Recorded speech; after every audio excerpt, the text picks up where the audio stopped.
আপনি কি জানেন রাক্ষসরাজ রাবণ কেন শিবের পরম ভক্ত ছিলেন এবং কেনই বা তিনি শিবের জন্য শিব তাণ্ডব স্তোত্রম রচনা করেছিলেন? আসুন জানা যাক। একবার পুষ্পক বিমানে কৈলাস পর্বতের উপর দিয়ে যাওয়ার সময় কৈলাসকে দেখে খুবই মনোমুগ্ধ হন এবং কৈলাসকে লঙ্কায় স্থানান্তরিত করার মনস্থির করেন রাবণ। কৈলাসের দ্বাররক্ষক নন্দী বাধা দিতে গেলে রাক্ষসরাজ রাবণ এবং নন্দীর মধ্যে তীব্র দ্বন্দ্বের সৃষ্টি হয়। বিশাল শক্তিশালী রাবণের কাছে পরাজিত হয় নন্দী। কৈলাস পর্বত পাওয়ার আশায় সম্মুখে অগ্রসর হয় রাবণ।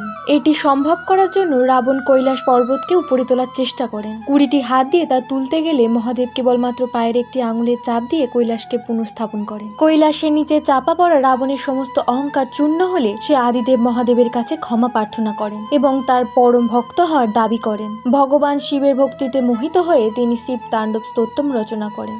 বলা হয় রাবণ ছিলেন একজন বীণাবাদক, নিজের মস্তক কেটে তৈরি করেছিলেন বীণা, আর তাই বাজিয়ে রচনা করেছিলেন শিব তাণ্ডব স্তোত্রম।